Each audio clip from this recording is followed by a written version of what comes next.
Welcome everybody at the Fondazione Luigi Einaudi to the presentation of Business Future under EU Green Taxonomy. We'll have a welcome address from Andrea Pruiti Cerello, board member of Fondazione Luigi Einaudi. Andrea, the floor is yours. Grazie, io parlerò in italiano, magari qualcuno poi mi tradurrà. Un saluto e un benvenuto a tutti alla Fondazione Einaudi. Oggi la Fondazione Einaudi in Italia svolge un ruolo molto importante perché in un contesto nel quale abbiamo imparato a definire che non esistono diritti inviolabili o libertà non conculcabili, la Fondazione Einaudi si è battuta in questi anni per rendere quanto più vicini possibili i diritti dei cittadini ai principi della nostra Costituzione e del mondo occidentale. Siamo stati protagonisti delle campagne mediatiche, del dibattito pubblico nazionale su vari temi, e questo l'abbiamo potuto fare grazie ai nostri collaboratori, ai nostri ricercatori, e grazie alla rete che la Fondazione Einaudi ha sviluppato nell'ambito dell'ELF con tutti gli altri istituti liberali europei, e per questo siamo molto contenti di poter oggi organizzare questo evento e di tenerlo qui a Roma. La sostenibilità ambientale, l'efficienza e l'autosufficienza energetica sono le nuove parole chiavi non del futuro, bensì del presente. Per raggiungere gli obiettivi del 2030 su clima ed energia, nonché gli obiettivi del Green Deal, la Commissione europea sta elaborando una tassonomia per definire le imprese, utile per promuovere il rispetto dei parametri legati alla sostenibilità ambientale e al rispetto dei diritti umani. È interesse di tutti noi e delle future generazioni spostare la nostra produzione verso una tecnologia low carbon e climate resilient, ma al contempo, come liberali, dobbiamo cercare di non conculcare i diritti dei singoli imprenditori a ricercare il miglior compromesso tra qualità e competitività, nel rispetto della libertà di impresa e iniziativa economica. È una sfida difficile, me ne rendo conto, ma sono le sfide più difficili che meritano di essere intraprese e sono queste che i liberali prediligono. La complessità e il compromesso sono il terreno dove i liberali crescono e si confrontano. La Fondazione Luigi Einaudi è lieta di accogliervi nella sua prestigiosa sede, dove tante battaglie per i valori liberali sono state ideate e condotte. La Fondazione Einaudi, attraverso i suoi membri, ha spesso dettato le linee guida del dibattito pubblico italiano. Con il vostro aiuto e con iniziative come quella odierna, mi auguro che tutti insieme saremo in grado di fornire un contributo al dibattito pubblico europeo per evitare ingiusti e inaccettabili legacci burocratici, ma al contempo per promuovere una politica finalizzata al miglioramento delle condizioni ambientali che ci garantisca una sempre crescente autonomia energetica e quindi anche politica. Buon lavoro. Grazie Andrea. Now let me introduce you Sar Kashyap, author, Executive Director of the Institute for Politics and Society. Se vuole tradurre il discorso ce l'ho in inglese. Sorry, scusi.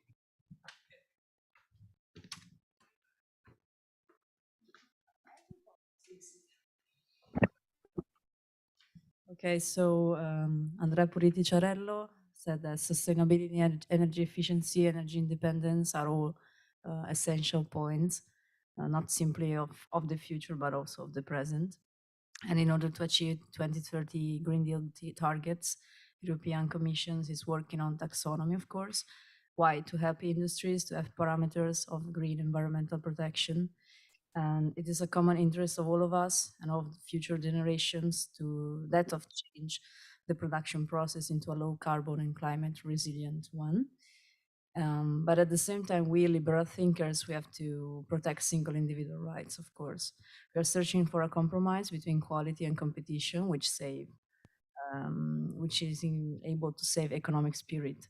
This is a tough challenge, but of course, hard challenges are that which deserve our liberal attention, and complexities are the land of liberal growth. And Luigi Einaudi Foundation is happy and honored to have you here in its beautiful headquarters, where many, many liberal battles were made and still are made.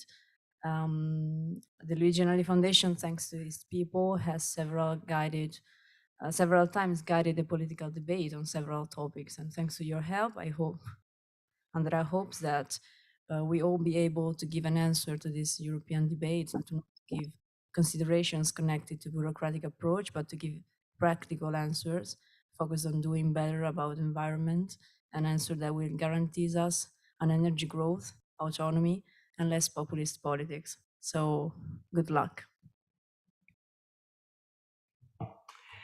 For the introductory remarks and presentation of the book, let me introduce you Sharka Shoup, author, executive director of the Institute for Politics and Society, and European Liberal Forum board members. Please, Sharka, the floor is yours. Thank you very much. Good morning, ladies and gentlemen.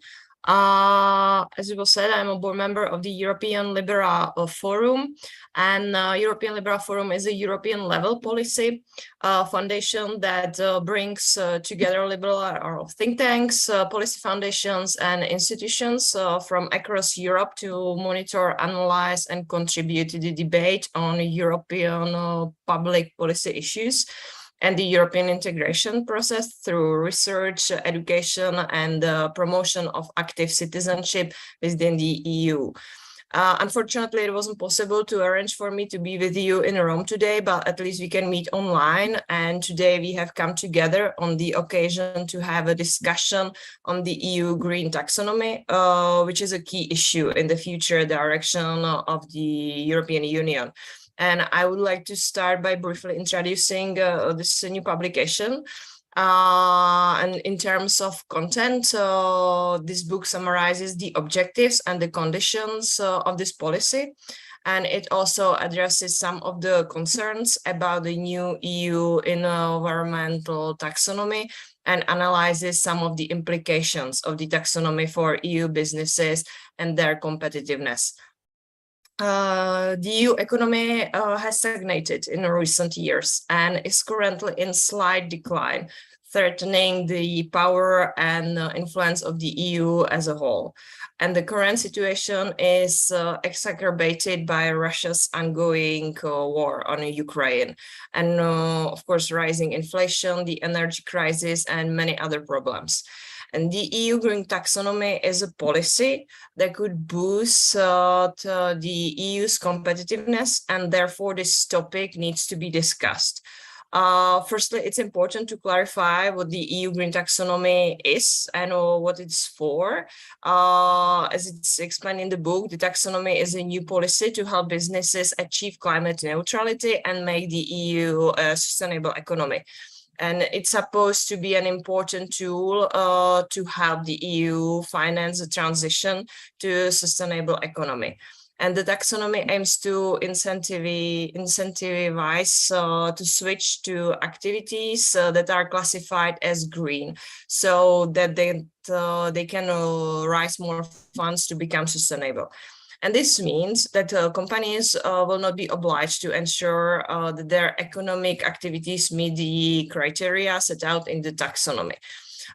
Just to sum up, it will help companies and investors make informed decisions about whether their business practices or money or contributing or not to the EU becoming more sustainable. The EU Green Taxonomy has 6 environmental objectives: so climate change mitigation, climate change adaptation, sustainable use and protection of water and marine resources, transition to a circular economy, pollution prevention and control, and protection and restoration of biodiversity and ecosystem. And the taxonomy has 4 conditions for the economic activity to be considered taxonomy aligned. Those are: they must make a sustainable contribution to at least one environmental objective, don't significant harm to any other environmental objective, comply with minimum social safeguards, and comply with the technical screening criteria. However, there are some potential problems concerning the EU green taxonomy. And as for the problematic points of the taxonomy, it's necessary to determine what lies to be considered green.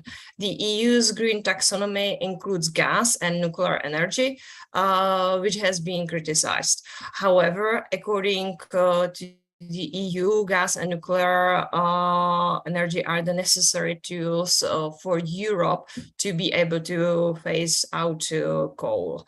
And the transition to green energy will be much slower than expected and risks making Europe more dependent on gas than it has been. And another obstacle is whether companies will be able to collect standardized data and analysis to demonstrate their support for the sustainable use and protection of water and marine resources. And the taxonomy doesn't specify what is considered an economic activity. Also, there is not yet a clear system for measuring impacts, and companies are therefore unsure what to report. Last but not least, the EU green taxonomy has a problem that it doesn't correspond to the whole world. Companies and financial institutions will struggle to report on activities outside the EU, which face a different climate and therefore a different reality in terms of becoming a greener society. And moreover, these companies don't have to report anything which would give them an advantage over EU companies. In conclusion, I would like to add that the taxonomy will have implications for emission-intensive companies and industries such as energy, steel, content, cement, constructions, and manufacturing. And for example, the steel industry is one of the leading industries in the world CO2 emissions. So it will be quite difficult for the industry to transition to a sustainable model. However, it's possible to transition to a sustainable model for green steel production, that the cost of production is higher than for standard steel. In all the sectors mentioned earlier, it's important to know that regardless of their compliances with the EU green taxonomy, this taxonomy is not binding. As already mentioned, the taxonomy is a guide for investors interested in investing sustainability. These sectors may incur additional costs, but it seems unlikely that they will not be able to attract investment from traditional investors because of the EU green taxonomy. And the EU green taxonomy will most likely impact business in several ways, including increasing costs on things like reporting to the taxonomy, but also it's not enough to change companies who cannot or will not align. This means it will provide both opportunities and disadvantages to companies in the EU, meaning that it will most likely not make or break the international competitiveness of the EU. But I believe we will discuss today the most pressing issues, and the speakers together with all of you will be able to provide new perspectives and maybe some solutions which can be used in the future. Thank you. Thank you, Sarka Shup.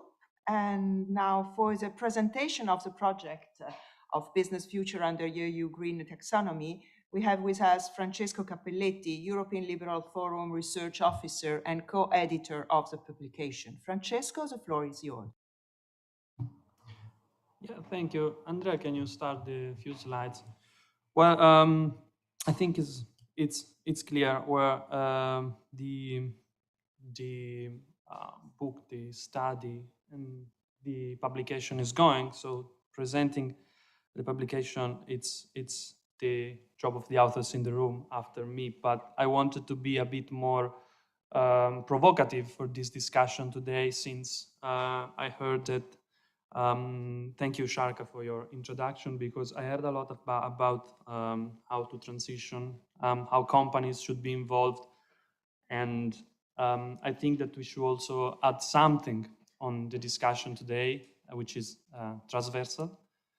Yeah, I'll briefly go through problems. We have problems. We have growing emissions. This is data. It's not anymore a fact that we are populist or we are believer in the climate change. This is data. We have an environment which is increasingly polluted. We can see in few weeks when we'll be on the seaside, unfortunately, and there is an ongoing energy crisis. We might be soon without a remote control working, or gas to fuel our cars, which is not anymore a problem since will be forbidden very soon to go around with gas. But there are many solutions to this problem.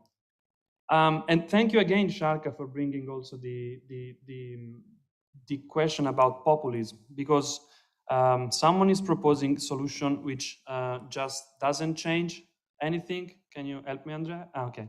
So for instance, if you have carbon emissions, stop traveling. If you have polluting, stop buying plastic. If you have an energy crisis, stop heating, which is happening in Italy, and AC, which is, well, more difficult these days in Rome. But these are not a long-term nor sustainable nor strategic solutions. So what to add to the discussion today is that we thought at ELF and Policy and Research Unit what can be done more to connect the thriving nature with our world, because the humanity has been, in our world, has been shaping the nature since they developed societies. And the solution is at our hands, is in front of us.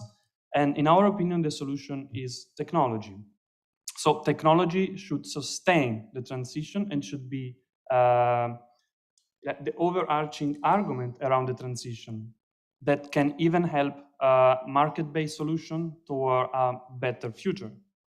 And we decided to call this techno-sustainability, which, of course, like sustainability is, we discussed yesterday with Marco and the others, sustainability is an umbrella term. You can talk about sustainability in different dimensions,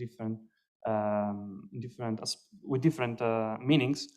But what does it mean having a techno-sustainable perspective? So it means that we can use, starting today, I heard about energy poverty and energy efficiency. We can use our technologies, even AI. There is a big discussion around AI to better prevent dispersion of energy or energy poverty in determined areas. We can use technology to check whether the implementation of this kind of new technology or sustainable project or green project, if you really want, are implemented in different countries in the EU. And this lead to research and development in technical project and technological project, like new nuclear reactors and future fusion power, hopefully, but even batteries or microchips, if we want to build them here, because they help, and everything that comes from technology help. And this is help in the transition. This is the technological determinism at the Toronto School coming, if you want to give a philosophical perspective. And then we just copy-paste best practices. There are champions in sustainable transition in Europe, and there are countries that are a bit lagging behind, but we are united under the umbrella of the European Union. So what is efficient in one place maybe can be replicated in other places if you have data to analyze. So again, technologies around. And all this will bring to what we like to call smart policies. So smart policies mean future-oriented, future-proof, and then we can add sustainable policies. There are some bonuses because all these kind of solutions are market-based solutions, as Sharka mentioned, so should be sustained by the free market, and they will contribute sustainability in this respect and contribute to strategic autonomy of the European Union, so that if another energy crisis and black swan scenario happen in the future, hopefully not, we are slightly more ready to not to have to burn coal to produce energy. That's my 2 cents. And now I give back the floor to you, please. Thank you. Thank you, Francesco. Well, in fact, first of all, I want to thank Fondazione Luigi Einaudi, because it has been a really a great privilege to work on the green taxonomy. It was a privilege that the European Liberal Foundation has chosen this project, And also, for me as an author, it has been a great opportunity, because if I had learned about EU green taxonomy only by media, I would have a completely biased and confused idea. Since I had to study a little more, I found out how complex it was and how different it is from what the media and also the politics are trying to give us as an information. So may I share this? I don't know, because I have some slides. Yes. And since you were talking about, how does it work? Si chiama EU Green Taxonomy Regulation, Purpose, Objective and Scope.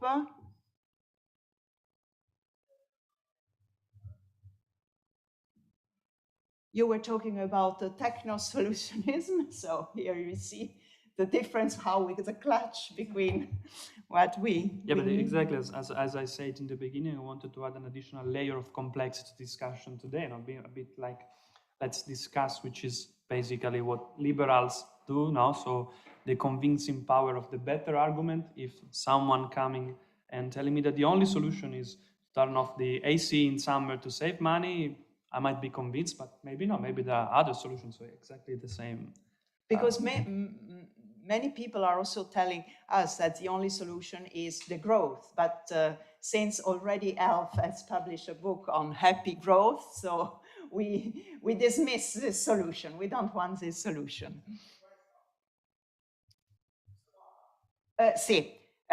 So I'll go very quickly. Since Francesco talked about emission, I just wanted to show you the trend of the emission. And what is interesting to see, first of all, the trend is always growing. And what is interesting to see is that over half of the cumulative global CO2 emission have taken place since 1990. And 1990 is the year of the first IPC assessment report. So you see, scientists has already warned us. The politicians were already aware of what was going on, but emissions continue to grow. And what is interesting, when you see this little downturn, the first one is a first oil shock in 73, 74. The second is a second oil shock with the Iranian Revolution. And then we had the Soviet Union break up. There is another 89, 91. And then finally, the global financial crisis. And the biggest downturn, it's in the COVID and in the lockdown. But think a little, we had 3% of decline of our global GNP, but we had 6% of decline in the emission. Guess what? What's coming on? We are getting again up. 2021, we are back on 2019, which was a peak for emission. And what is the estimate for 2022? It's to overpass the 2019 emission. So we are not really on track, we could say. Going very quickly, we can see this is a very interesting figure that was released at the end of the year, maybe before the COP26 by UNEP. And it shows what is national determined. Oh, sorry, yes, because here we are. Sorry, because I wasn't able to see it on here. So we have the national determined contribution, which is a climate action plan to cut the emission proposed by each party. And as you see here, the trend goes opposite to the Fit for 55 commitment reduction.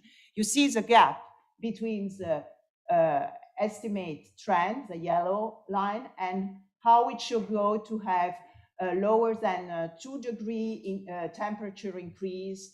It's very huge. So we are really out of track. Here we understand that climate change impacts economy. But now, why do we want to have a climate finance plan?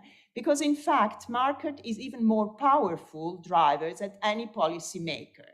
And to show you this, I found out a very interesting effect in the coal consumption in US. In fact, under Trump administration, which was really favorable to fossil, we had a decline in coal consumption, 36%. Under Biden Green Deal, there was a rebound. For the first time since 2013, we had a rebound. This means that there is a decoupling between what policymakers want, intention, pledge, or whatever, and the market, what the market is the market drivers. So this is why it's important to have a climate finance intervention. Think a little, Bank of America estimates said that we will have a sort of, to reach carbon neutrality mid-century, we'll need 150 trillion for the next 30 years. 150 trillion is, I can't imagine it, but it's twice the worldwide GNP. So this is obviously, we need not only public funds, but also private funds. And here comes into taxonomy, because as the previous speakers have presented, described, taxonomy is a sort of handy green regulatory framework. It's not a policy, as Gianni Bessi always explained me, but it's a regulatory. So it's important. Why? It's important also because, as you see from this this trend, the sustainable invested assets are growing quite a lot. Only in 1921, they have grew 53% on 1 year. So you see the trend, it's a gold rush. And on the other side, it's a bit of a jungle. Have a thought. At the end of last month, we had not an allegation. It was they were accused of greenwashing. The asset manager, DWE, the asset manager from Deutsche Bank. So it's important. And they had also a police raid in their firm, because they said they had misleading statement in the 2021 balance sheet. So you see why taxonomy is coming in, because I will jump this and I'll go here. Oh, yes, sorry. I'm not multitasking, as you see. I can't do two things. When I say it's a jungle, and why it's important to have taxonomy and a common standards, this is to replace all the different ratings that are now in place. We have 40 different ratings, 150 measure system, and 450 ESG index. Each, they are autonomously developed by countries, corporation, industry, and each one can say they are green. But we don't have a science-based and index like taxonomy would be. So as a banker is saying, ESG investments are answers in convenient truth to comfort with convenience fantasies. And this is what is taxonomy trying to overcoming. So I will see, this is, oh, sorry.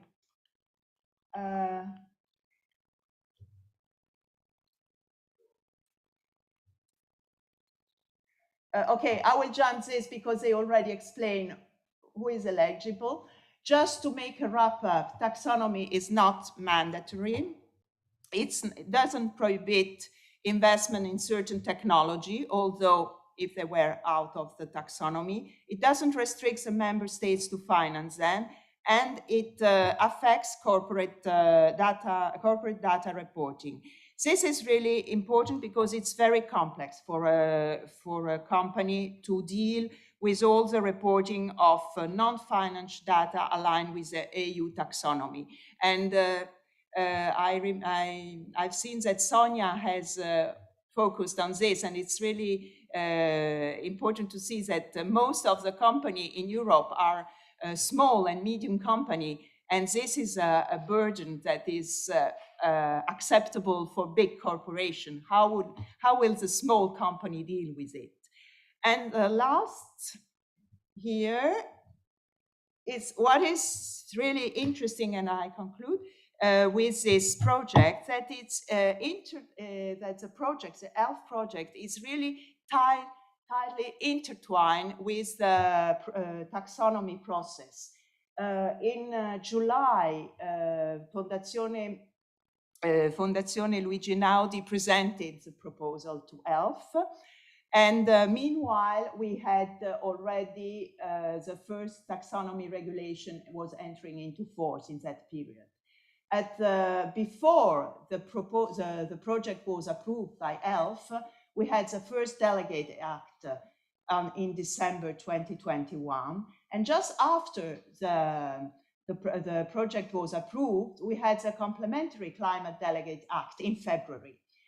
While during that period, we had a contribution of all the author, and we had in May the public hearing. We just finished writing, and we had the public hearing in Brussels. And then on the 14th of June, the two committee, Economy and Environment Committee, voted against the inclusion of gas and nuclear. Oh, what will happen? We'll know this on July the 10th of July, there would be a plenary vote at the Euro Parliament, but still we'll have 2 more months during which the Council, the European Council, can exercise its right of veto. So the only sure deadline, is that the complementary Climate Delegate Act is expected to come into effect at the 1st of January of 2023. Will it be? This is a question mark. And I'm here for any question, and then thank you very much for your time. And now I think that we'll have here Sofia Santos, sustainability economist, and she will talk to us a difficult but clever tool, linking science with economics, management, and finance. Please. No slide, perfect. Yes, okay, thank you. First of all, thank you for being here. I think this book is really important. And let me just share some of the thoughts that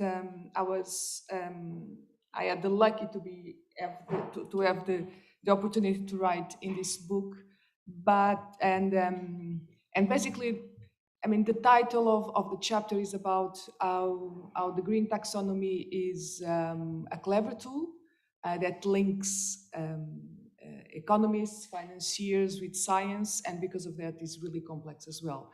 But I think we should not forget why, and of course, all of you refer the climate issues, the CO2 emissions that is growing. But what's really at stake is, and if we believe science, which I believe science, and nowadays there is a general consensus that scientists on this topic are kind of right.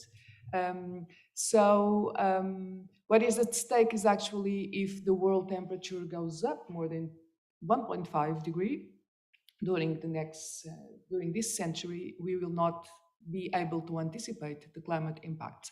And according to Swiss Re, for instance, they did a report as an insurance company, and they reached some numbers and they compare what would happen if we reach Paris Agreement, so the 2%, the 2 degrees, comparing with if we did not have any climate change. And in that scenario, the world GDP will go down 4%.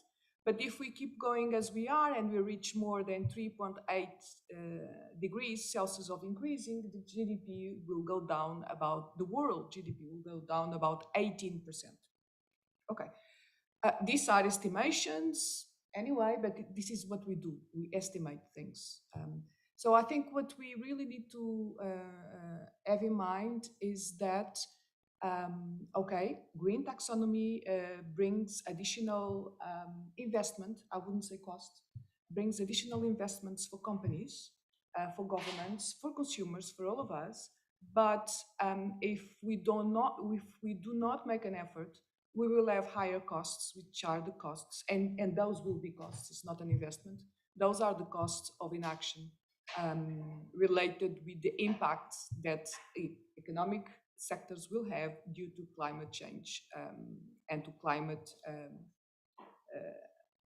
difficulties that will bring into the value chain, and that will have consequences on companies. So I think when we talk about sustainable finance, and nowadays we have lots of financiers talking, a lot of bankers talking about sustainable finance. And sometimes I feel like they are talking about ESG factors as if they were talking about derivatives or about any other, or swaps, or about any other financial product, without really kind of understanding why are we talking about this. And this is all about making sure that the world temperature does not go above a certain level, that we as humans will not be able to have the comfortable life that we have, even us here. It's getting hotter in the world. It's getting hotter everywhere. It's not as pleasant as it was probably 20 years ago to walk on the streets. And in African countries, it's much worse. And this is the world that we are living in. So, and as you referred, during years, we had this information, and markets had this information, governments have this information. And that's where I agree, but not enough with the idea of technology. I know it was a provocative.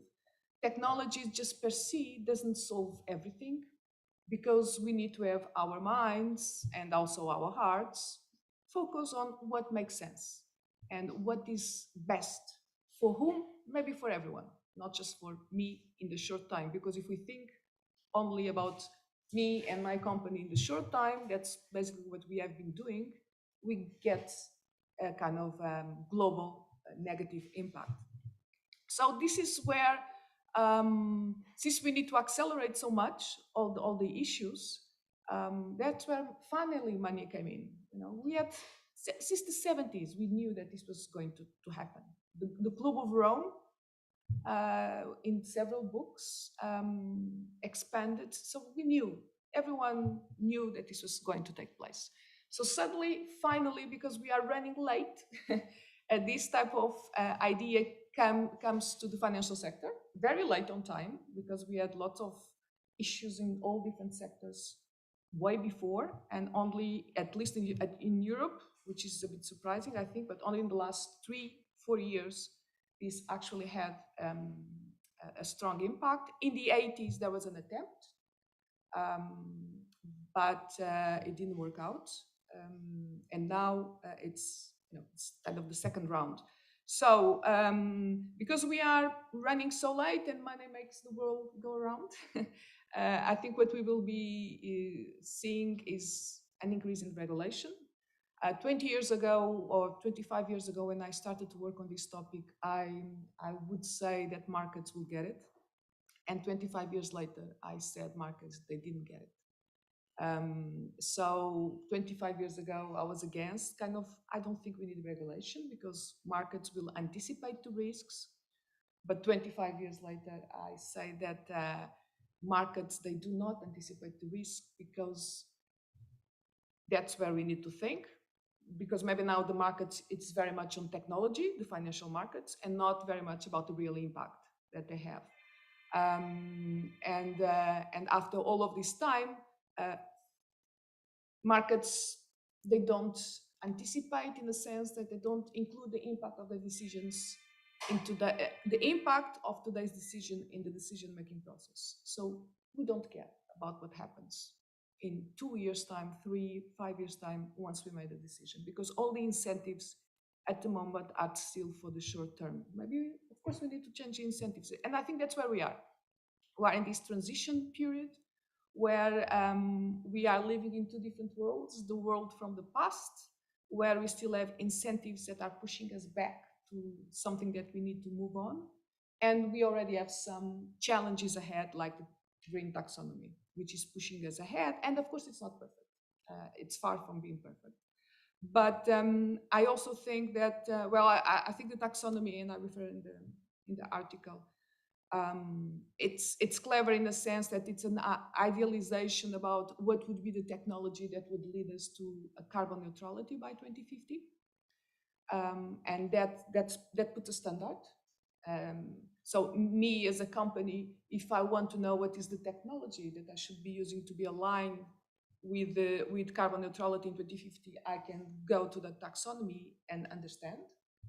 And this was leading banks and investors trying to understand, and actually especially the banks, because they also have the capital requirements and prudential ratios becoming aligned with the portfolios, how green they are.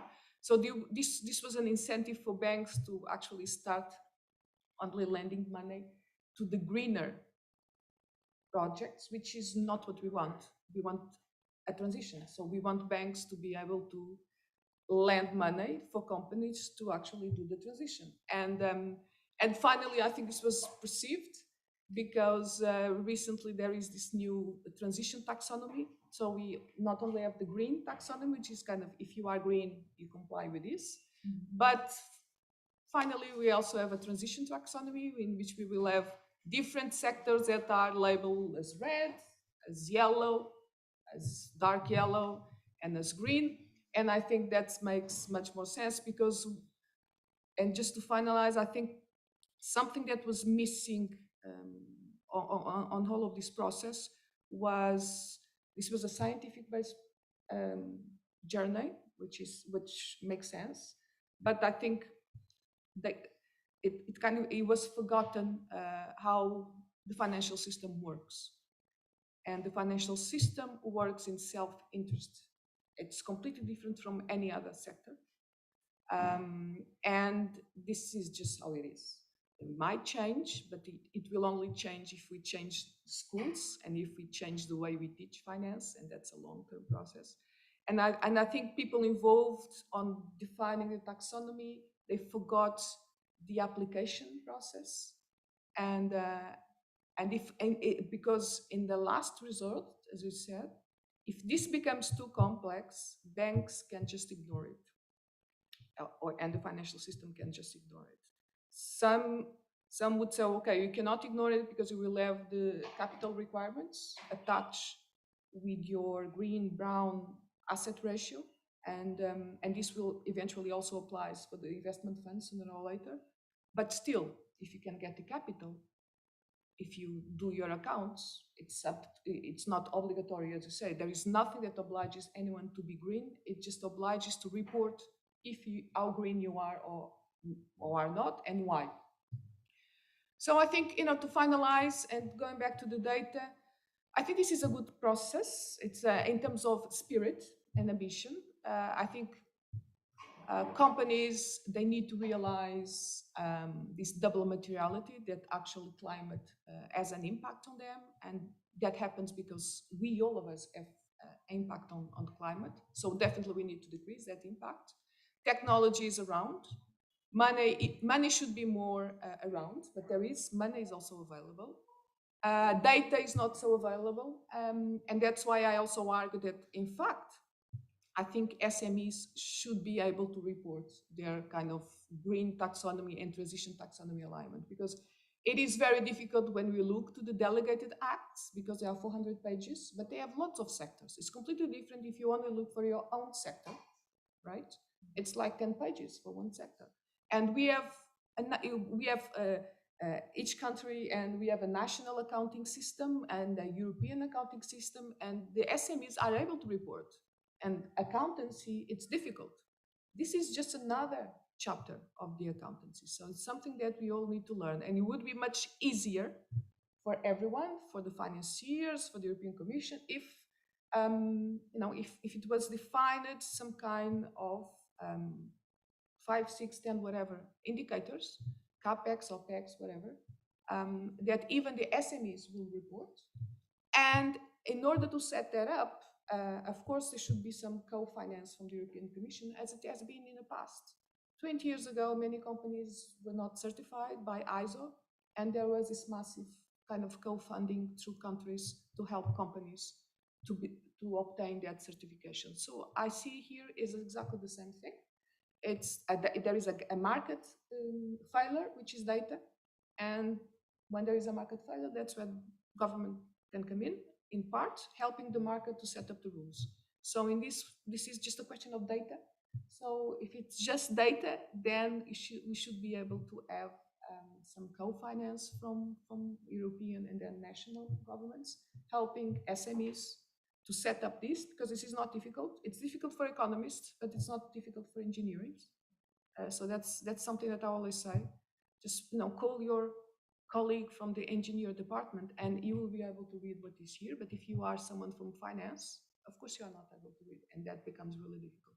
So joining different knowledges from economics, finance, and science, and this is a massive challenge because we speak completely language. As an economist or a manager, I don't know what a megawatt is or a ton of CO2, and the engineer only talks like this. So it's a completely mismatch, and I think the major challenge for this is to be able to find a common language, and of course technology, definitely, but also, and in the place where we are, also, what, and I'm going to be very, very kind of controversial now, because I'm going to say an expression that is subjective, depending on the country, on the area, on the year. But what is the good thing to do? Of course, what does that mean?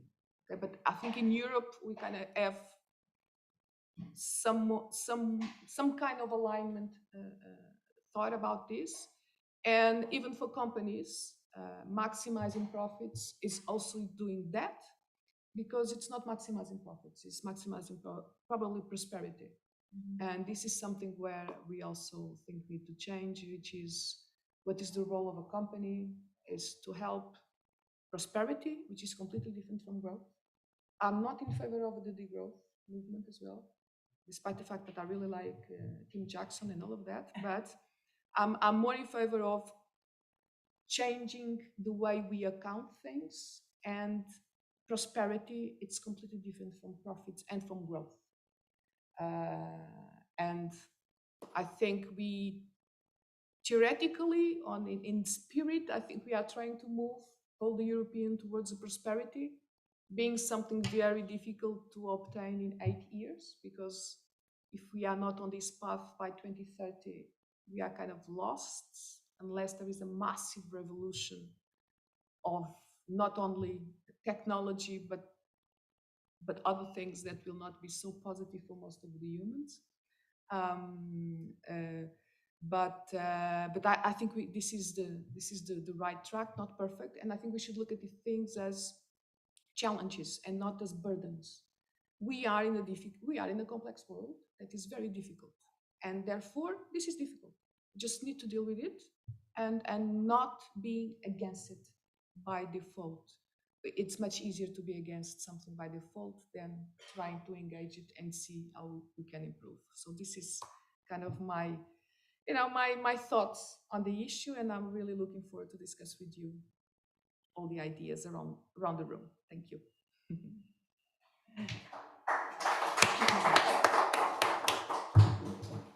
Really, a very inspiring speech, Sophia. I have a question just right now. Two things struck me. You talk about prosperity and profit, which are completely different. But of course, for investor, for pension fund, insurance, they can't think of only prosperity. They have to give a profit for their for the savers and investors. So we have to talk a different language, yes, maybe to translate these two languages. And the second thing that struck me is that you stress the fact that the taxonomy is science-based evidence, and in fact is a joint research center which has given the information. But don't you have the feeling that the politics has a little hijacked this approach? Okay, regarding the first question, Well, prosperity implies financial returns, social returns, environmental returns, happiness returns, whatever we call it. And to be honest, I think this is something that it's still small, but we are having the impact funds that take into account some of this. When they look at returns, they don't only look at financial returns. We have some banks, like for instance, Triodos Bank. I don't know if you are aware, it's an ethical bank. Okay. Okay. So basically, also they take into account 3 types of returns, and I don't think this is utopic. It's just a question of actually trying to realize that if we don't include the positive in the positive social and environmental impact that the money is generating, we will have a negative impact in the future. The issue is it might not come on my investment on my accounts, and if I think like this, I'm a selfishness, but that's fine if you feel good with that. And I think this is a difference. If you are concerned with the future, then maybe the ethical theory of your decisions might be ethics of care, virtue, and not the ethics of selfishness. And sometimes I think we are not aware what type of ethical decision process we are. And if we were, maybe at least we would think that, do I feel good with that? So it's very difficult, this language.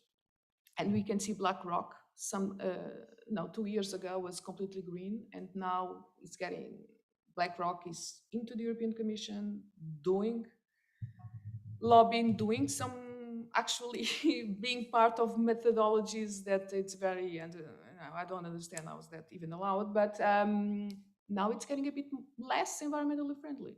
So we see different strategies going around this topic, and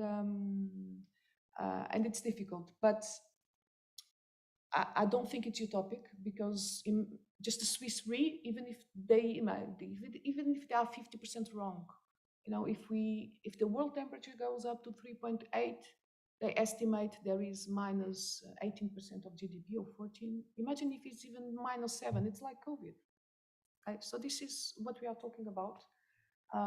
It might be tomorrow, might be 3 years, 4 years. The investors might be dead, their family is around. So it's very much depending how they see themselves in the world. Related with the last one, with the last question, science-based, but there is always politics and policy.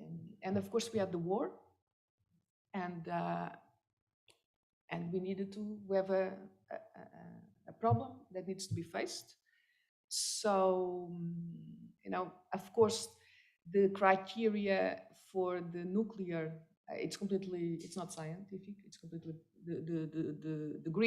the criteria on the taxonomy for for nuclear to be included as a green. It's pure policy. It's politics, not actually policy. It's politics. But I think it's due to the period where we are. And but then again, European Commission and Europe has the goal to become independent from Russia by 2030, especially on gas. So what could we read? Okay, now we have the gas, use the gas that you have, but don't build new, because in 80 years time, we are going to shut down. So use what we have, but this will change again. And this is my reading. This is a temporary, we will not have this war forever. Somehow it will end, and somehow European countries will be more independent from fossil fuels, which means that all of this makes even more sense to accelerate, precisely because that gives us independence, even in terms of political philosophy and the way countries should be ruled. And environmental issues nowadays is much more about actually independence of a country as a country or as a region, than just an activism issue. It's very much related with how you see democracy, how you see countries' freedom, and I think we have seen that nowadays. Thank you very much. So we are right on time, and before the coffee break, I would like to call on the stage Andreas Bandatti, for environmental economist and consultant, for the role of circular economy in the ecological transition. Sì.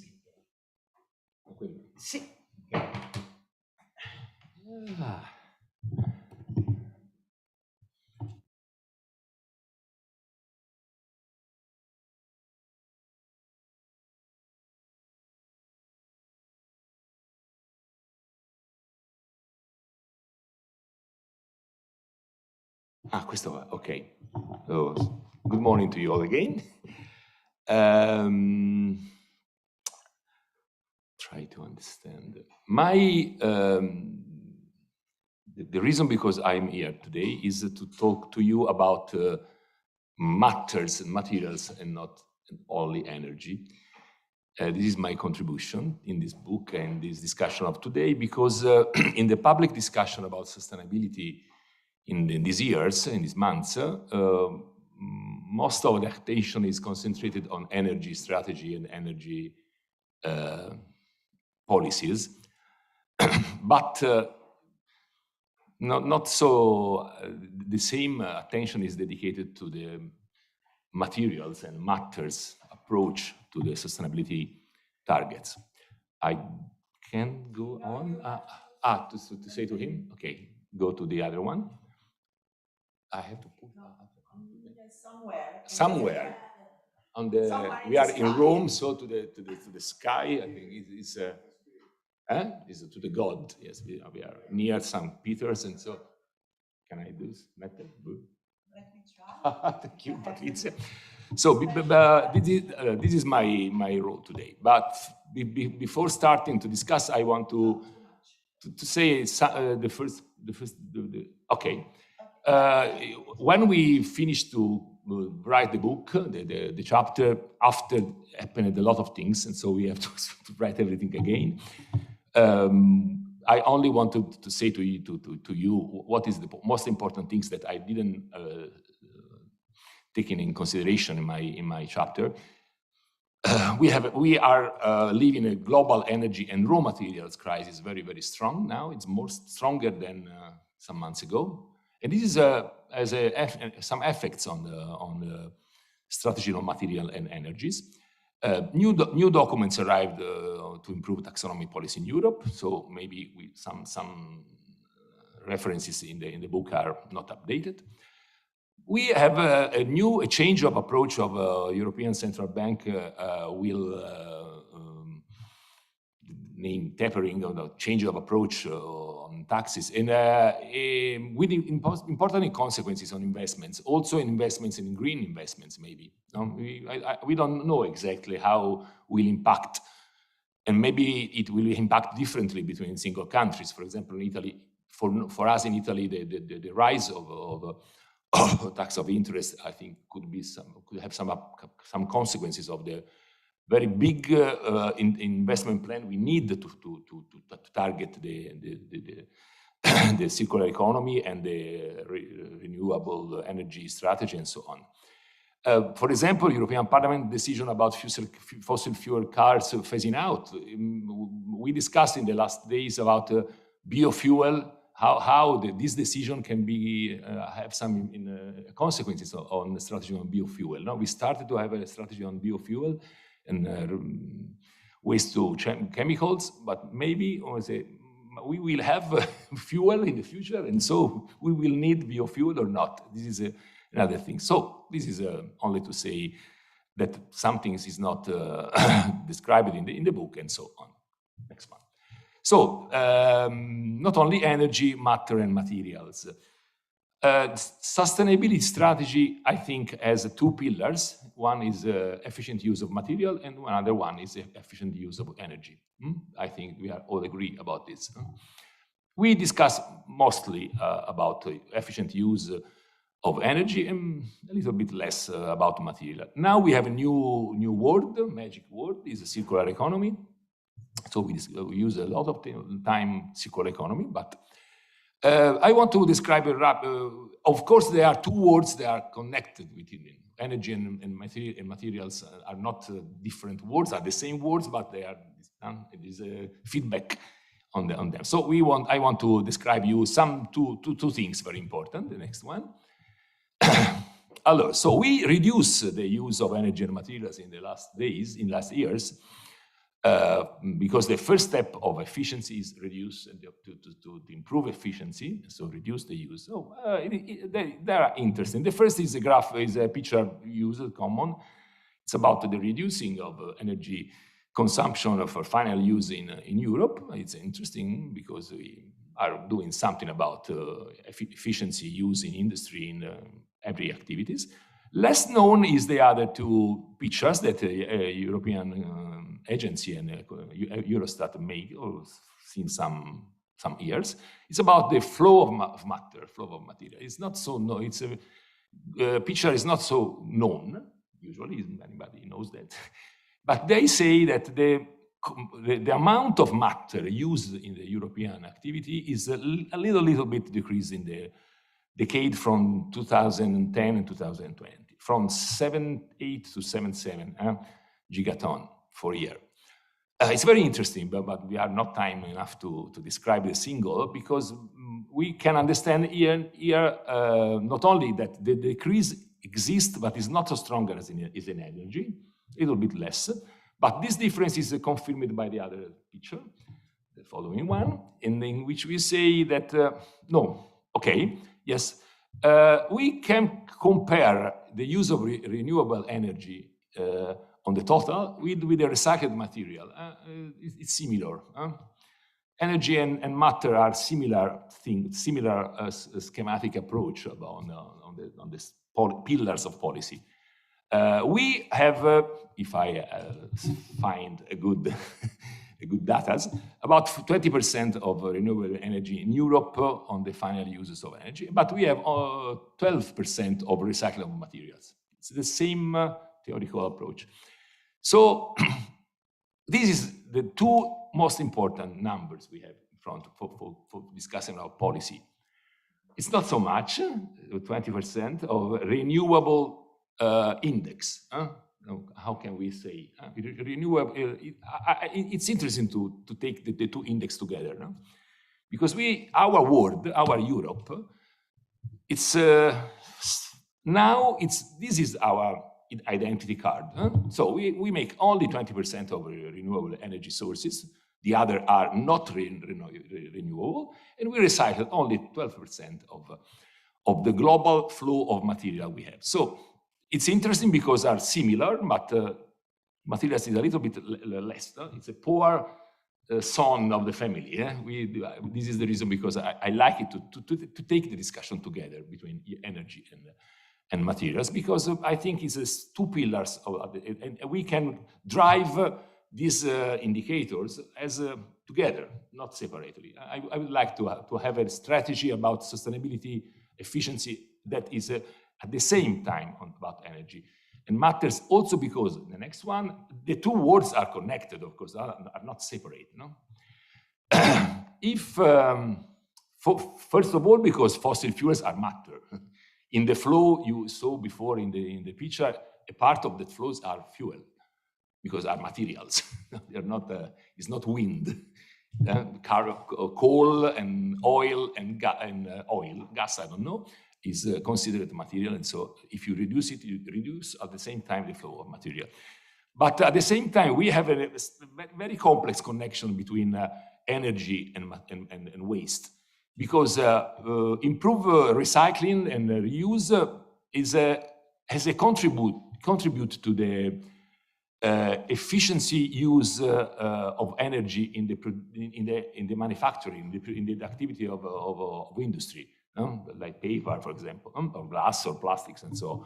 So we can contribute with improving recycling to reduce energy consumption in the production activity.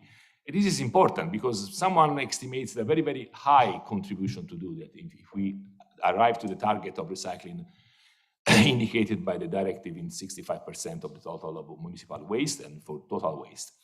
At the same time, in the waste, we have a part of a renewable energy source. It is a strange discussion. This is one of the most important things today. I think I wanted to say to you and to share with you is waste to energy plant, for example, is a hybrid technology because it's not exactly renewable because only 50% of waste are renewable, the others 50% are not renewable. And so what we have to do? We consider it a part of the strategy of out of fossil fuel or not.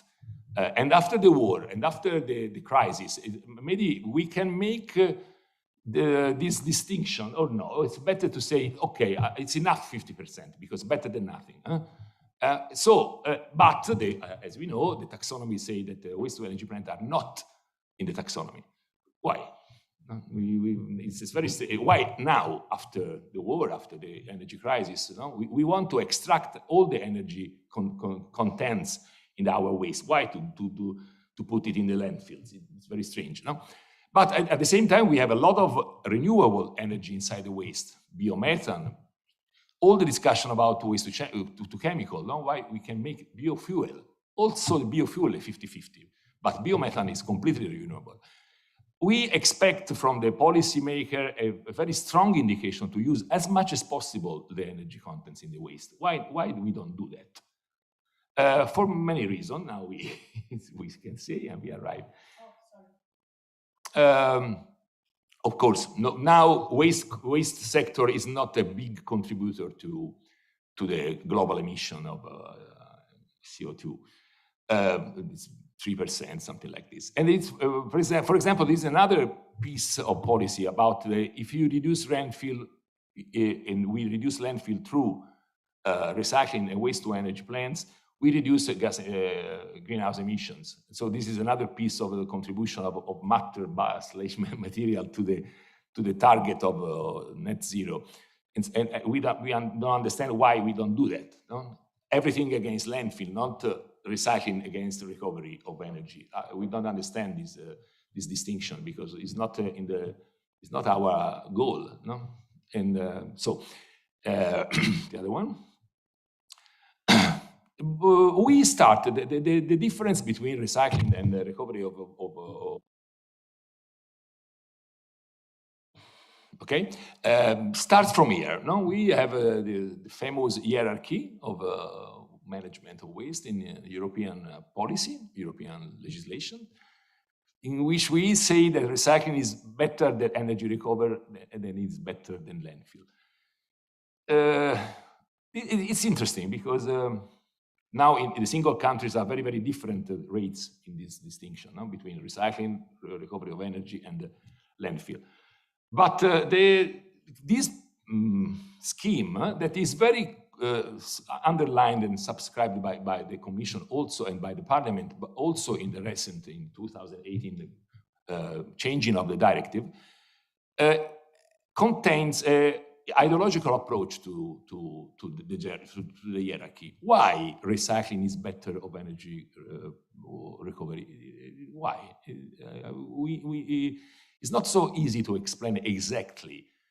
Of course, in the reality, in the analysis, in the life cycle assessment, for example, of processes, sometimes happens that it's not better. It's better to use waste as energy than, in some cases, no. It depends.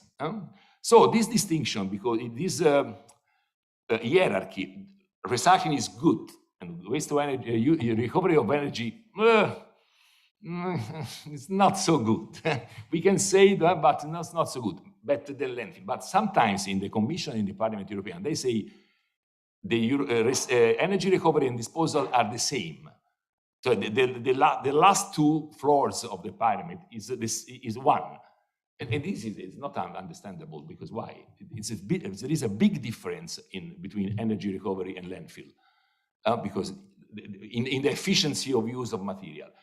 If you know, we have a target in the European policy about recycling of materials, no? 65% to 2035. Why we don't have a target for the recovery index, summing materials and energy? Why not? because there is an ideological approach to the policy of environmental policy in Europe about this. And this is the reason because we don't have in the taxonomy the waste-to-energy plant. But at the same time, we don't have exactly in the taxonomy anaerobic digestion plants, for example, makes energy, biomethane, makes material because they make compost. What is it? Fortunately, in the taxonomy, anaerobic digestion plants are indicated clearly. That is, are in the taxonomy. Green taxonomy is good, but not the waste to energy. And maybe it's not so clear if the processes, the technology for waste to chemical are considered green or not. We make biofuel. What is biofuel? Is a matter or is it energy?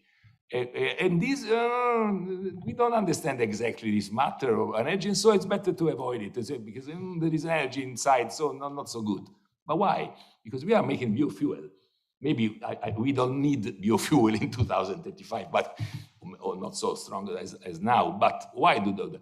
This is the reason because we contest strongly in Italy and in Europe the decision not to put waste to energy plant all the recovery strategy inside the taxonomy. And this is our most important correction needed to the following decision about upgrading of taxonomy. The next one. Oh, this is interesting. And then I finish.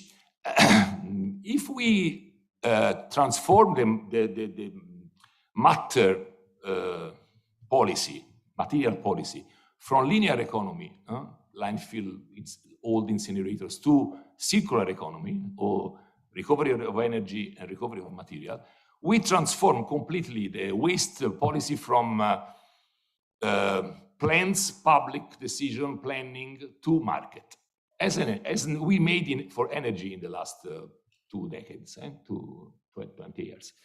And so when we arrive at the end of this process, we have the waste activities exactly like like energy activity in Europe, in Italy, in the world. Market, only market, because 65% of recycling and 25% of recovery of energy everything is market.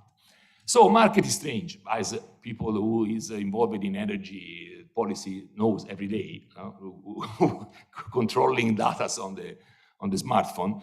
I only want to say this is the price of paper.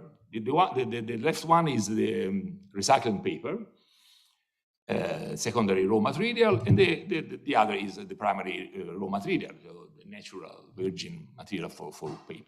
So this is the changing of price.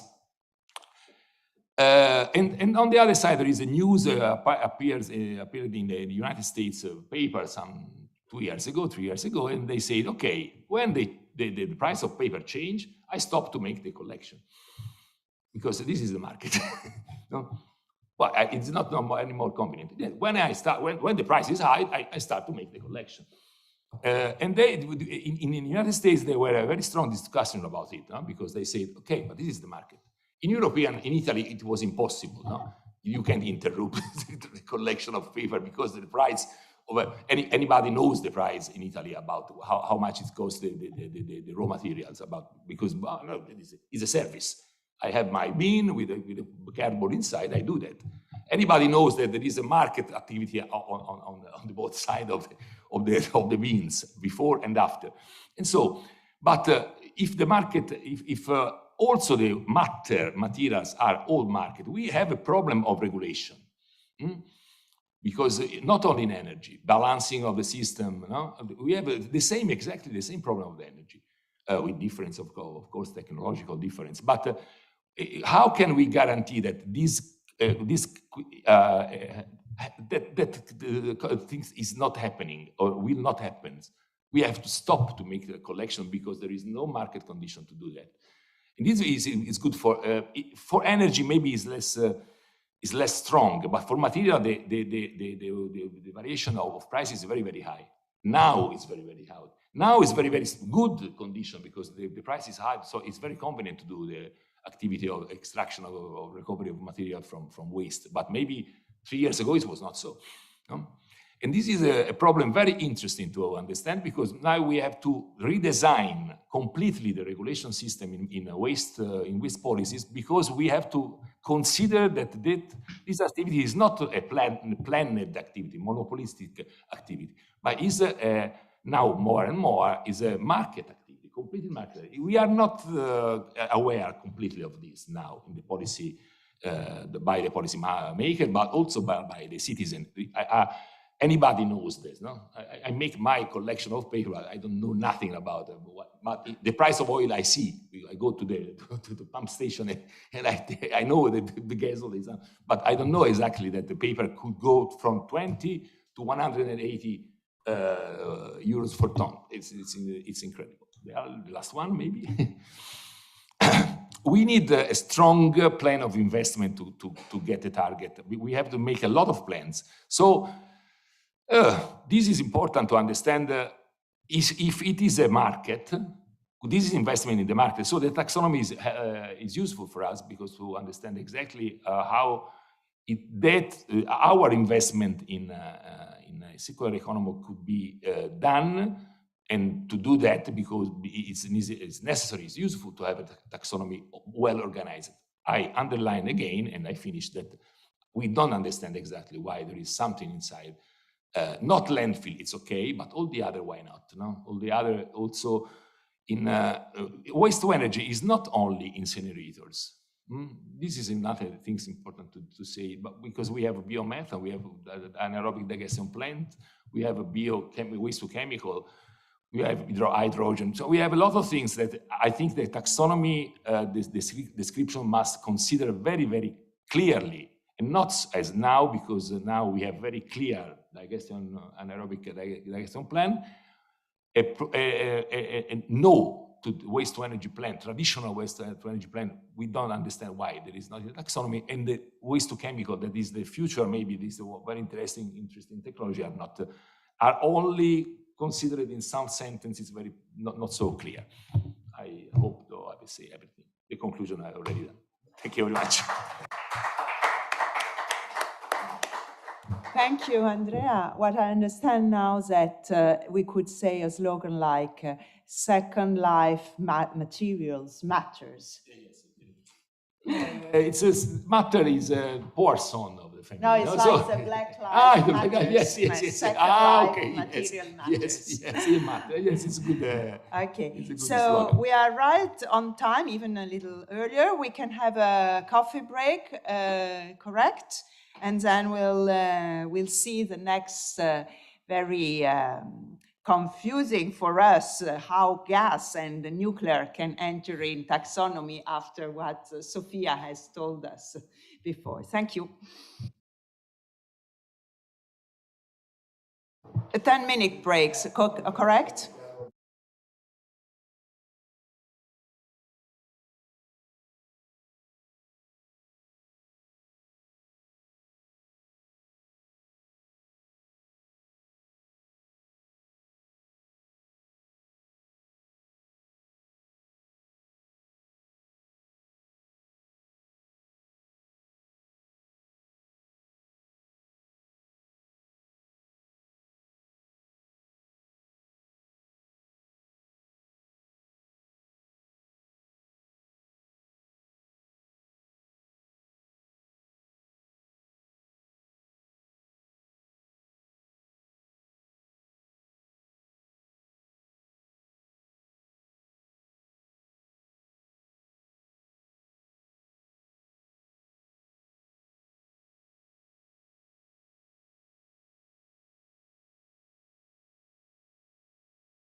Sì, dovrebbe funzionare.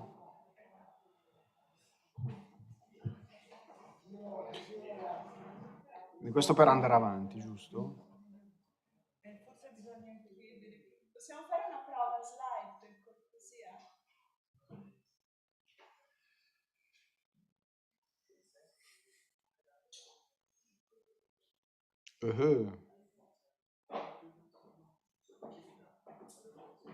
Hai provato sempre?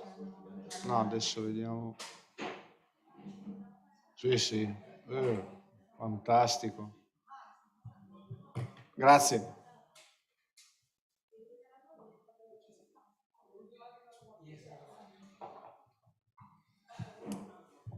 Okay.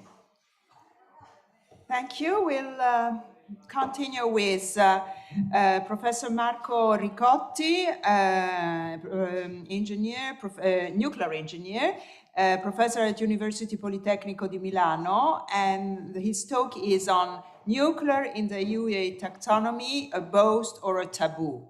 Marco, the floor is yours. Thank you, Patrizia. Good morning to everybody. I would like to go with you, together with you, through some topics that you will find in the book about nuclear in the green taxonomy. One of the two critical and criticized items in this complementary environmental delegated act, together with gas, natural gas. I have prepared just 5 slides, no more. If you agree, we may go quickly through the presentation. 5 items. The first 4 slides are within my area of competence. With the last one, I will go outside my area of competence, but it is something that is, in my opinion, a reasonable consequence of the 4 technical items that I would like to share with you. First of all, as Andrea already showed us, the size of the problem of the energy challenge. What about the greenhouse gas emissions? 73 or 76, anyway, 3/4 of the problem is generated by the energy sector. What does it mean energy sector? Heat, electricity, transport, industry, and construction. But if we look at who is emitting CO2 equivalent gas into the atmosphere in the world, you see on top that the most responsible country is China. Then we have USA, 14%. China is 31%. Other countries in Asia also are emitting a good percentage of CO2 equivalent. Europe is only 7%, 70%. So if tomorrow we close, the emission of CO2 are not changing very much the landscape. What about energy to spin, to run the world and to run Europe? Fossil fuels, more than 75% in the world, almost close to 75% in Europe. Oil, coal, and gas. And then we have hydro, nuclear, wind, solar, biomass, geothermal, and so on. This is the situation today. It is clear the challenge that we have, because we have to decarbonize more than 75% of the energy in the world and in Europe. So not an easy task. Nuclear in the green taxonomy. Then Gianni will talk about gas, but about nuclear, there is a fight between 2 groups, mainly Germany, Austria, Denmark, Luxembourg, and Spain, that signed a letter before the European Commission issued the proposal against to include the decision to include gas and nuclear in this delegated act. While on the other side, France, Finland, the Czech Republic, Bulgaria, Croatia, Hungary, Poland, Romania, Slovakia, Slovenia, that were in favor of including nuclear in the taxonomy. What is the role played today by nuclear in Europe about the electricity production? Nuclear renewables are responsible for more than 50% of the sustainable, let's say, non-CO2 emitting or low CO2 emission electricity produced in Europe. But if you look at the percentage of nuclear is responsible of almost 50% of the green, in quote, electricity produced in Europe. If the problem is global warming, we cannot disregard those data. Nuclear is emitting on the whole life cycle more or less the same quantity of CO2 equivalent gas per kilowatt hour electric produced, similar to windmills, less than hydro, less than solar, both concentrated solar power station and photovoltaic, and obviously less than gas and coal. But, and this is the new approach that I think is more reasonable, what I try to explain into the book, in my contribution, there is for sure global warming. But now we have a new problem. Let's say a new approach means a trilemma. We have the problem of global warming, and we know that nuclear can give a contribution on that. But now we understand, not only from the war, Russia against Ukraine, but before that crisis, that we have a strategic dependence on materials, on goods, on energy supply. What is the potential contribution of nuclear? Well, if we are interested in reducing or limiting the strategic dependence in Europe, we have to consider that almost all the nuclear industry, all the nuclear industrial cycle is European, intellectual property included. From the fuel enrichment to the fuel fabrication, from the nuclear power plant design to the construction, manufacturing, the commissioning. Only the uranium ore, the natural uranium, we have to get from outside, but really from non-critical countries like Canada and Australia. The third item is the economic impact. Another important topic, requirements for a sustainable energy, really. Again, what is the potential contribution of nuclear? Nuclear is a large industrial sector in Europe. 1 million of workers are working on that side. Nuclear is a high quality, high technology sector. And roughly speaking, if you invest €1 in nuclear, I would say that 80%, probably minimum, will remain in Europe. What type of nuclear we will have in the future and we are having now? I would say 5 contributions from the point of view of technology.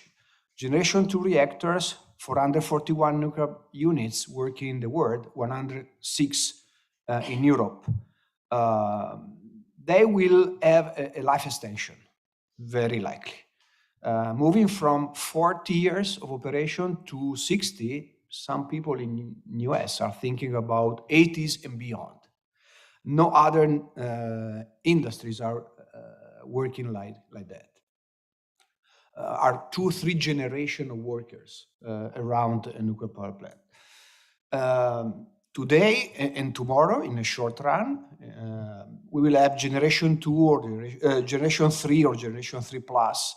That are the most modern, the new technologies that are available today. Some units are already in operation in China, in the UAE, in the Emirates, in South Korea, in Russia, in India, and recently in Finland.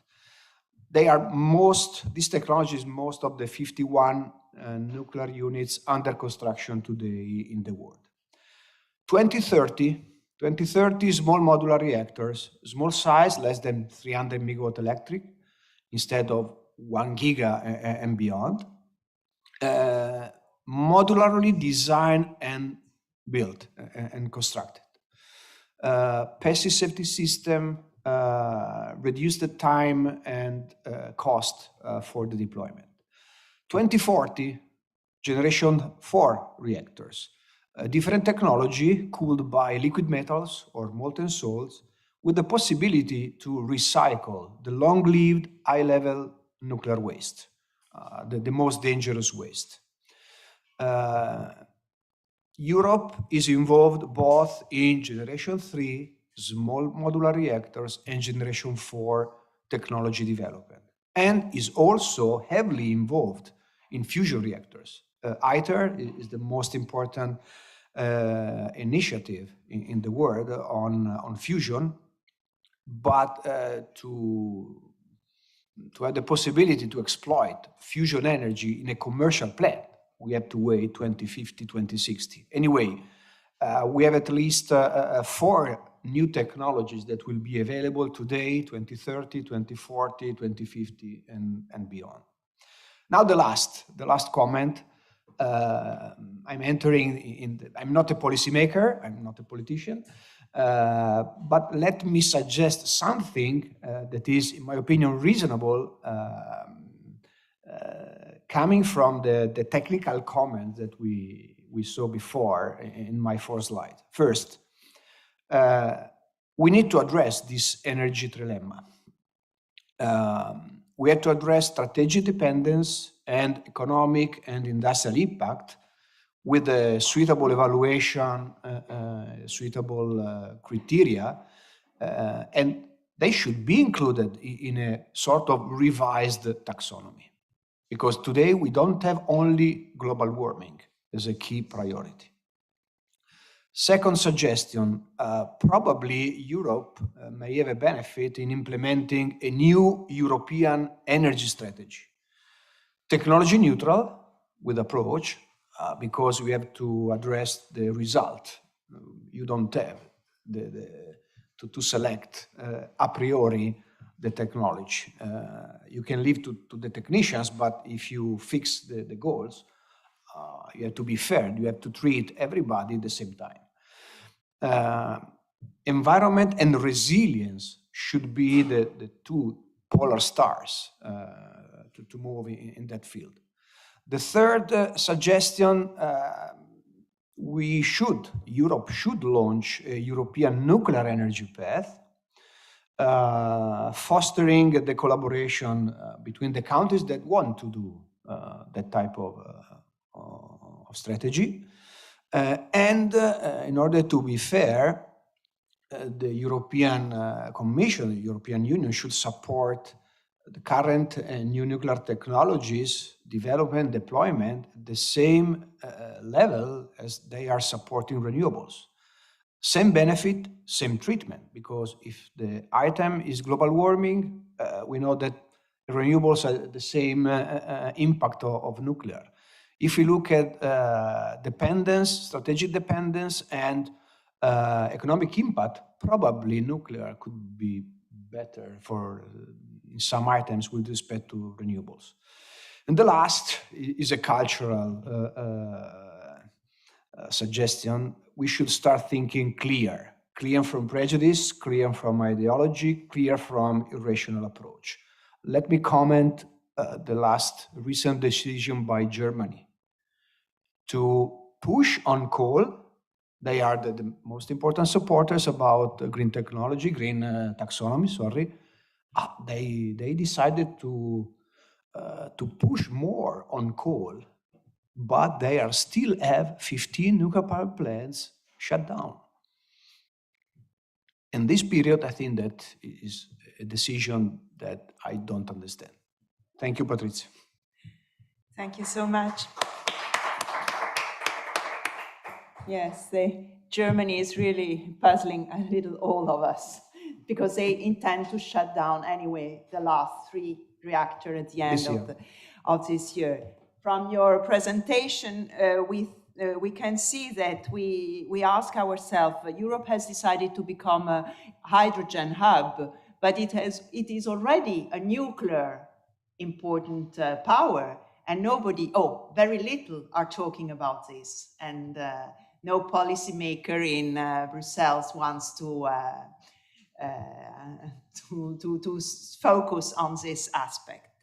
So after nuclear, we will go to another important energy source, and this time it will be Gianni Bessi, Regional Councillor of Emilia-Romagna, talking about taxonomy and gas, a very disputed energy source. So, Gianni, the floor is yours. Intanto, visto la lungimiranza di questa pubblicazione, che credo che vada sottolineata, e anche il momento in cui ci troviamo, quindi complimenti alla Fondazione Luigi Einaudi, al Presidente Pruiti Cerrello, a Patrizia che hai coordinato un lavoro secondo me molto, molto puntuale, e i colleghi che hanno dato i contributi credo che abbiano anche presentato, chi mi ha preceduto, non solo la complessità della transizione, ma del fatto che la transizione in realtà è una serie di transizioni, è un insieme di transizioni che hanno una interdipendenza, un collegamento che è difficile ed è sterile affrontarlo con un'unica soluzione, un unico approccio, breve elenco di esempi di eccellenza. Credo che questa pubblicazione vada in questa direzione, quindi complimenti.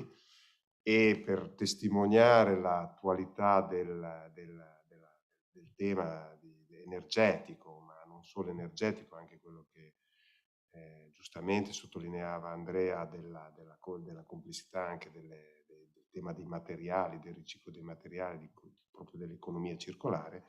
Oggi, neanche un'ora fa, la Germania ha istituito lo stato d'emergenza sul fronte energetico. Decisione, direi, di grande attualità, perché quindi se ne parlerà ulteriormente. Poi questo strumento andrà al Parlamento europeo le prossime settimane, quindi complimenti di nuovo per la puntualità dell'attenzione, perché il dibattito, e quindi ringrazio anche gli European Liberal Forum, perché credo che il dibattito su questo argomento sia stato un po' colto, soprattutto in Italia, e se mi permetti anche da una deriva di confusione tra un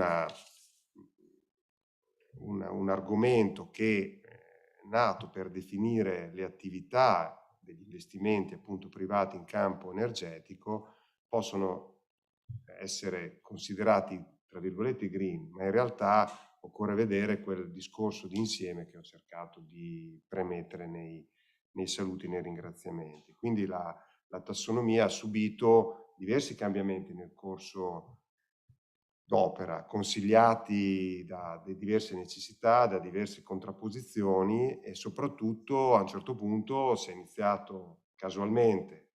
Le elezioni in Germania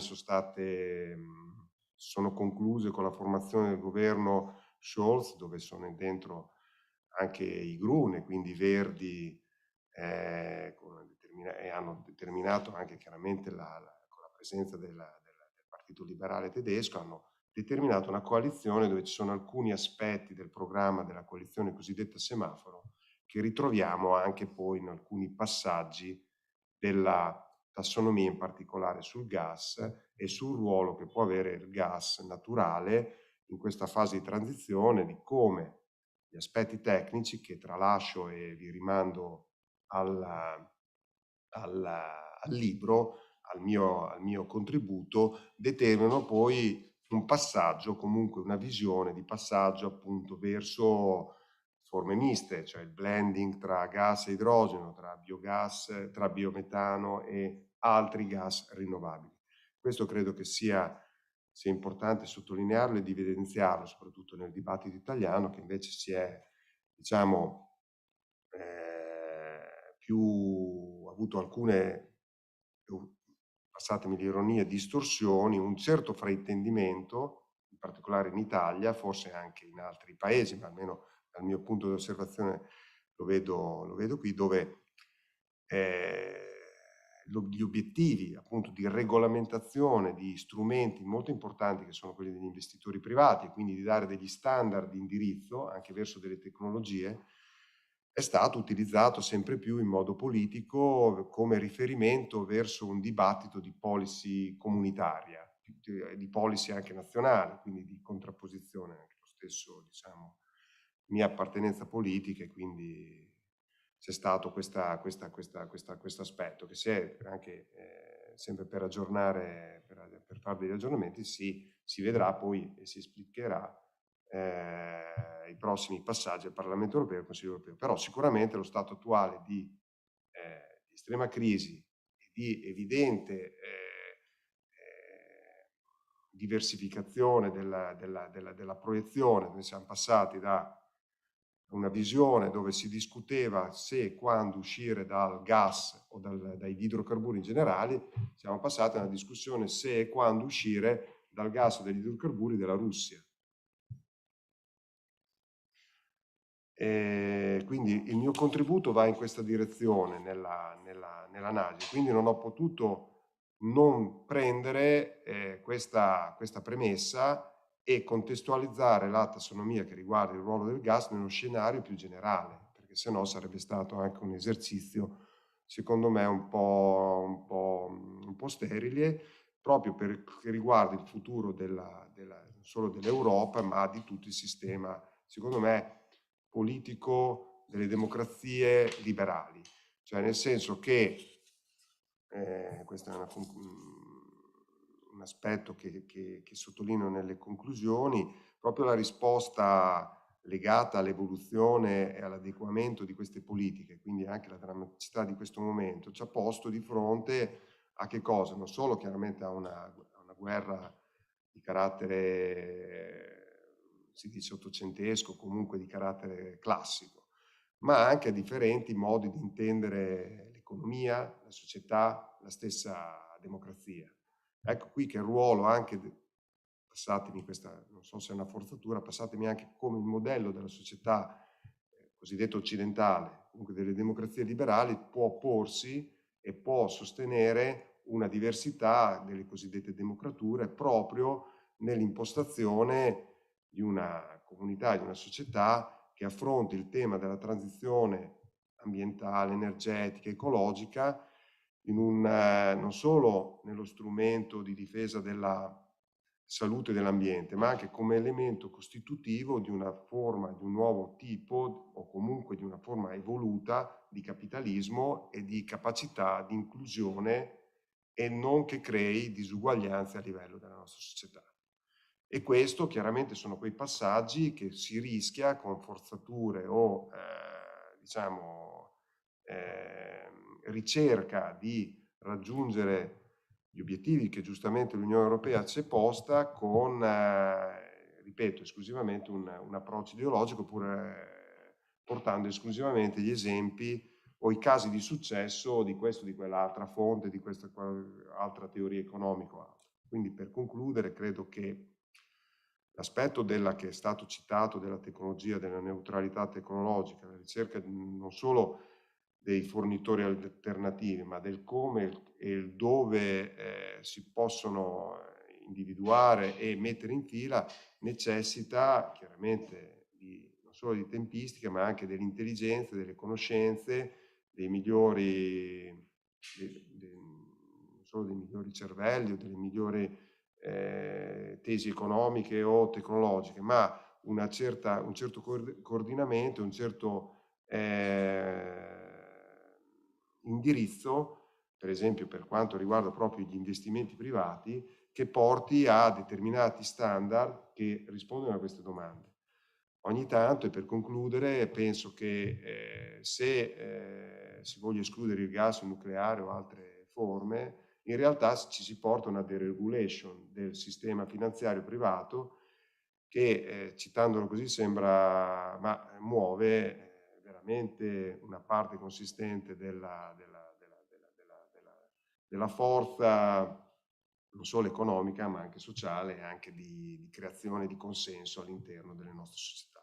Quindi quando si arriverà o meno alla ponderazione delle decisioni finali sulla tassonomia, al di là che chiaramente gli strumenti giuridici evidenziati possono essere più flessibili, possono allargare il campo. Per esempio, io propongo di allargarlo non solo alle strutture di produzione di energia elettrica, che è quella elettrica per intenderci, ma anche alle reti, sia a monte che a valle, sia di approvvigionamento sia di distribuzione, perché chiaramente anche questi hanno un ruolo nella transizione energetica. E quindi non solo chiudo e vi ringrazio, e ringrazio anche Ottavia dell'aiuto. Ho preferito fare questo contributo in italiano, mi dovete perdonare, perdonate, perché ci tenevo a essere molto puntuale su alcuni concetti politici che non sono di questa o di quell'altra forza politica, ma credo che un contenitore come il Forum europeo dei liberali possa essere uno stimolo perché le famiglie europee, socialisti, verdi e cristiano-democratici, le famiglie storiche del cordone europeo del Parlamento trovino una finalità che vada oltre a determinate appartenenze. Grazie.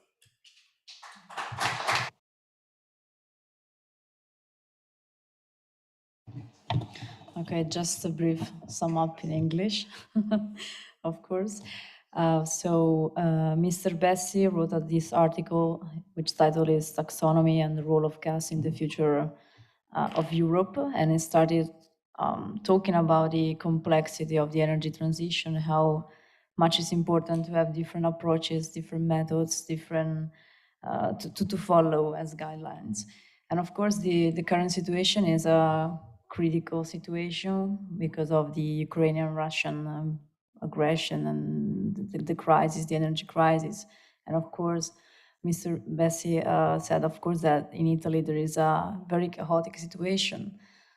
It's not, it's not just a present problem in Italy for the energy field, but it's a long time that in Italy we have some problems about the energy, the energy system. So this is a very confused situation, and we need to have some methods, some guidelines to follow. And so the article was focused on the role of gas, which is one of the most important, energy sources in order to complain that the targets of 23 and 2050 of European Union. And then he talked about, of course, as many efforts needs to be comprehended, and that sometimes there is the risk that taxonomy became too much rigid, why we need a lot of flexibility in the system in order not to be stuck in the legislative body. And then the keywords of the method are technology advancement, and of course the collection of the best know-how in order to have a European Union which is able to be together and strong in the energy field. Because of course, the situation is critical, and it's evident that, of course, Germany has the emergency state about energy now, exactly. So of course it's complicated time, and the European Union needs to have some method to follow in order to be strict on the point, basically. Thank you, Ottavia. Well, something you had a very punching way of saying. We first were all focused on decarbonizing energy. Now we are all focused on diversification energy, and so our fossil energy. So we are still clenching our fossil and gas and petrol and coal. We are not leaving them. So thank you so much, Gianni, for your talk. We now have Ryan Jacobsen, Administrative Office. He will talk about EU Green Taxonomy in the Czech Republic. And I guess we are getting him online. He's connecting. Yeah. Hello. Can you hear me?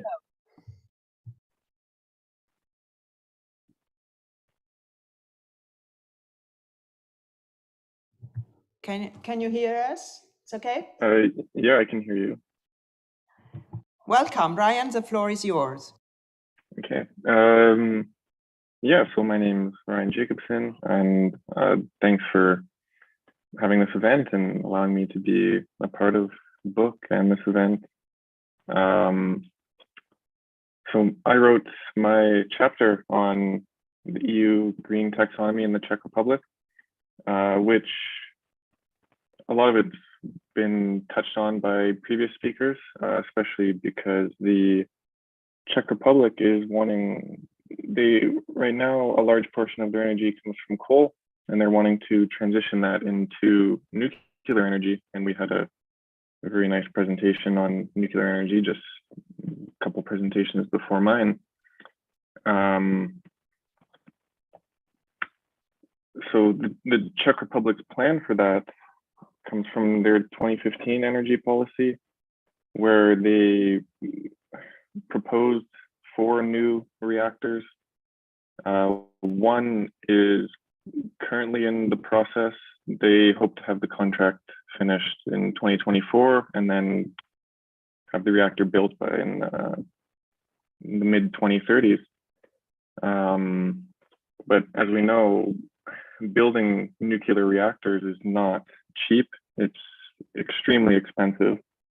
And so this is something that the Czech Republic has to take into consideration, especially with the nature of nuclear energy in the taxonomy and the controversy around it, and the time limitations. If the current reactor, I guess you could say, it entered the pre-approval stages in 2019. So if it's expected to be done by 2035 or the mid-2030s, we can say that's, you know, around 15 years from the very, very first step into the final step. And if they do want to get these other 3 reactors done as well, there's not a whole lot of time left to do that before their current reactors, which are scheduled to go offline, well, around 2040, when they'll be about, you know, hitting 60 years old, as mentioned in the previous presentation. So there's a bit of a time crunch in that regard, as well as they need more. I mean, it's a very expensive endeavor. Another part that I looked at was vehicle manufacturing. As we know, Škoda is a very large vehicle manufacturer in Czech Republic, as well as the EU's Hyundai has their EU manufacturer in Czech Republic. So I think we can all see that electric vehicles are sort of the way of the future, but as it stands now, they're quite expensive compared to their traditional gas counterparts. And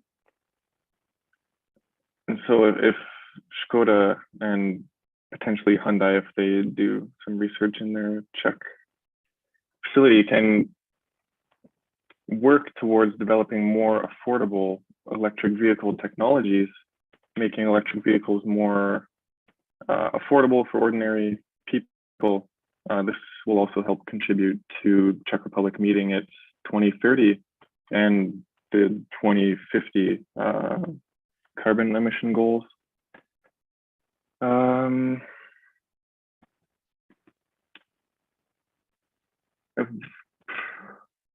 So the Czech Republic is shutting down its coal plants, or they have already scheduled to shut down some of them. But currently, with the pace the Czech Republic's going, they won't reach the 2030 goal that they had. They'll miss it by a little bit. So they're either going to have to really, really ramp up in the next, I guess, 8 years, or accept that maybe they'll miss the 2030 goal, but that they can push through and meet their 2050 goal. Yeah, that's pretty much all I have to say. Thank you, Ryan. So if I understand well, Skoda is moving on electric vehicle manufacturing. Is it correct? Yeah. So last year, their main electric vehicle right now is the Enyaq, but I believe they're working on, or will soon come out with 2 or 3 more new electric vehicles, and they're slowly going to phase out their traditional ones. They hope by 2030 to have 70% of their vehicle sales in the EU to be electric vehicles. I believe as it stands now in 2021, it was around 10% or so, but that was a very big increase over the past few years. And like I said, they only really have 1 electric model at the moment, and they're working on getting 2 or 3 more out in the next couple of years. So I think Skoda could for sure meet their 70% by 2030. I think that'll be an easy target for them. Okay, thank you. So now it's open to it's a question and answer session. If there is any question among the public or from remote audience. Quite silent. Okay. As you know, we'll have a second presentation in September or end September or beginning of October of this wonderful book. This is the first time I see it published, because before I saw only the draft. So we have to be very proud, because this is a very timely, as most of the speakers said, it's a very timely project. And between now and our next meeting, there will be this plenary vote on mid-July, and maybe things will be changed, or maybe things will be the same. Who knows? As a commenter said in February, for the aggression, or the Russian aggression of Ukraine, he said, this is a month that's changed the century. Maybe this July vote will change all the taxonomy, or maybe not. We'll see this. If there is any question also from the remote audience, I would thank everybody for joining here today, and have a nice warm day in Rome.